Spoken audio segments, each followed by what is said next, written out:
มาเด้อมื้อนี้อากาศเหาะหลายพี่น้องเอ้ยวันนี้ได้ห้อยปังห้อยขี้กระต่ายป่นกันพี่น้องเอ้ยนี่พี่เต็ดเมืองงามกับปิ้งอึ่งนี่อันนี้ปิ้งอึ่งอันนี้ฮันไปแล้วเอาปิ้งอึ่งเลยกันนี่ที่พักยาอยู่รุมสิยาเขือเอาไปแล้วเดี๋ยวมาเด้อขาดบ่ได้แม่นตั้มนี่แหละพี่น้องเอ้ย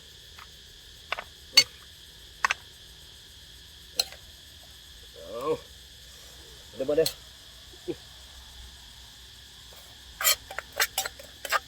ขวดโคกสิกันหน่อยแล้วเดี๋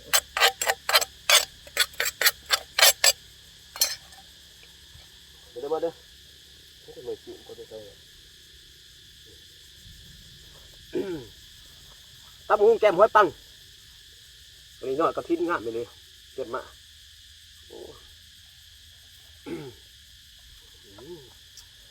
มาเด้ออาหารแซ่บคือเก่าอาหารมันน่าเหรอ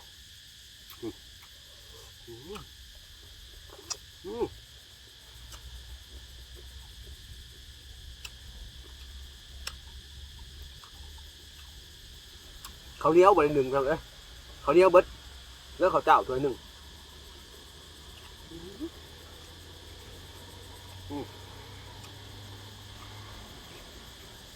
ปีกเอื้องหน่อย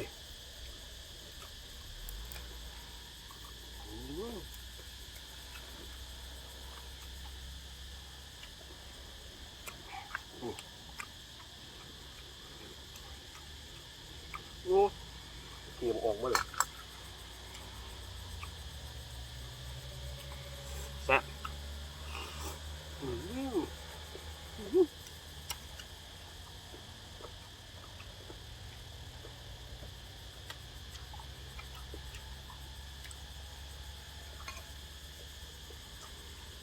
อากาศร้อน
โอ้หมอกอยู่มั้ยเอาไหมล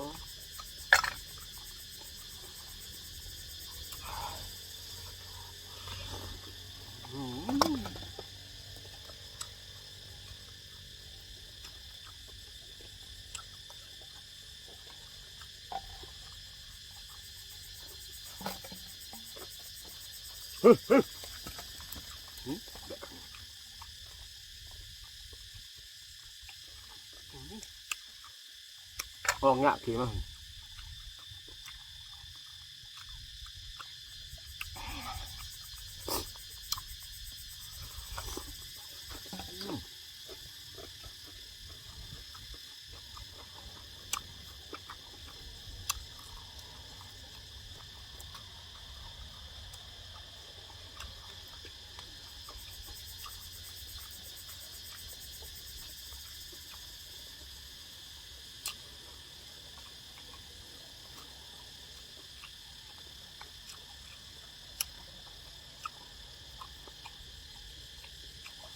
มาละ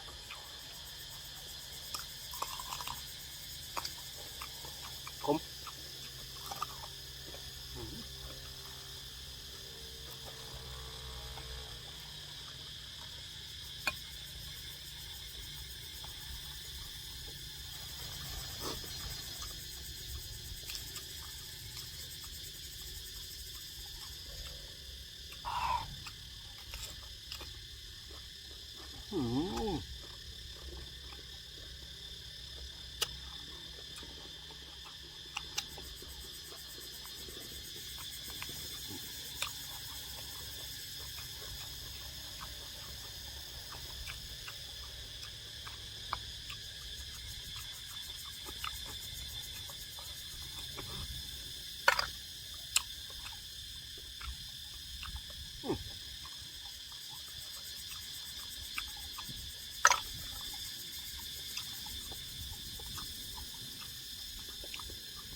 เอากรุบๆ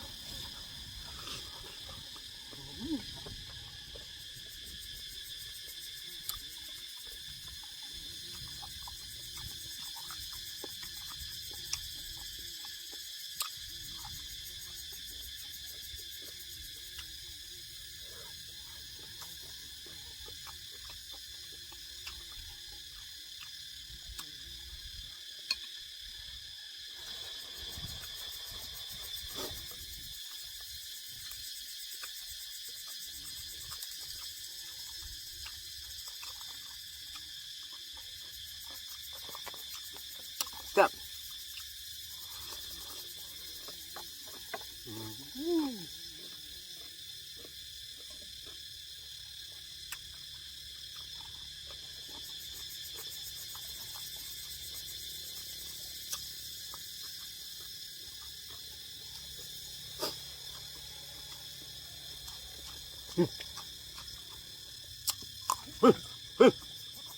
บ้าแก่เลย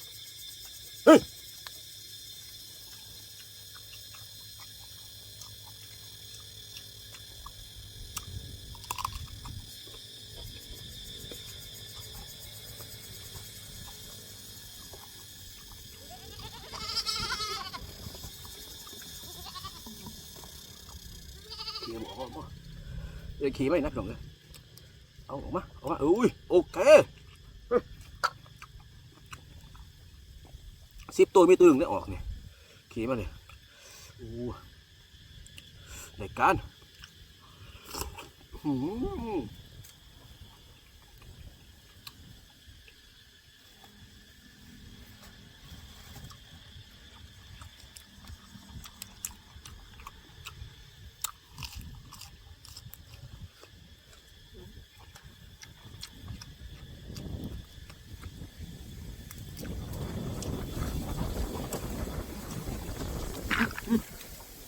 ลมแรง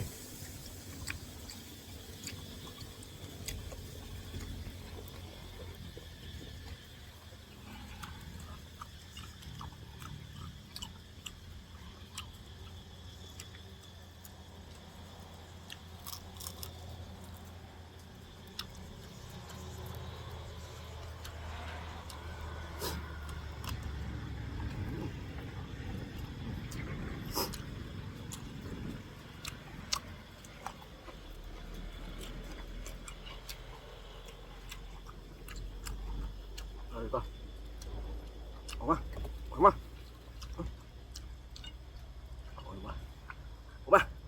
เอาโอ้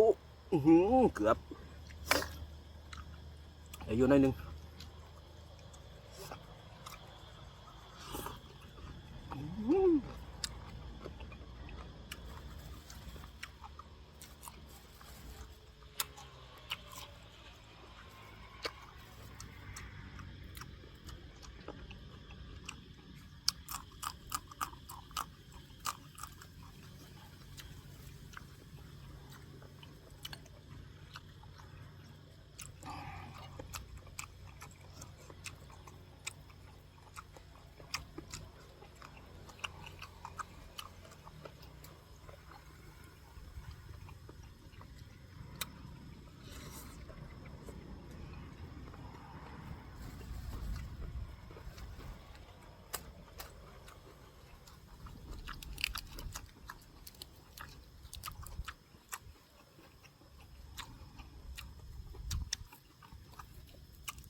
เขาขี่กระต่าย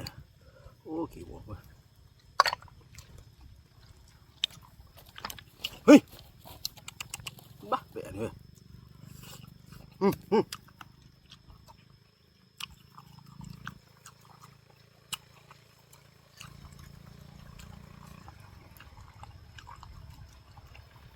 ออกมา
หัวมันนี่แหละ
บ้าเฮ้ยเฮ้ยเฮ้ยแบะเนี่ย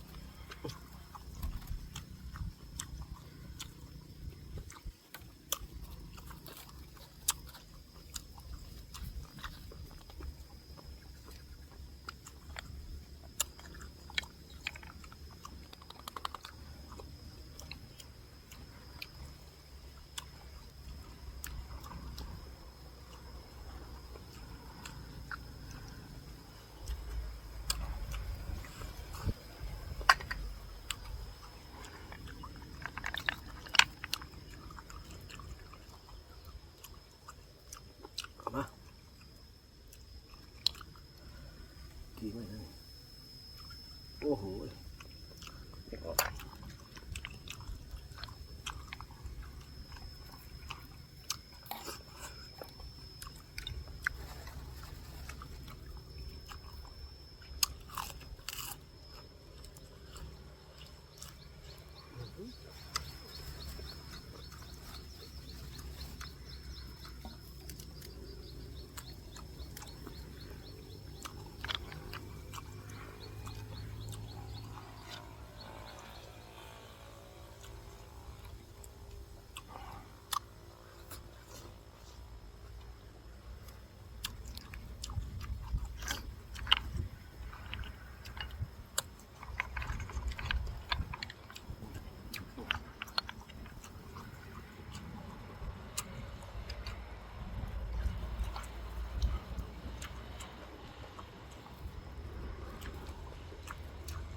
อืม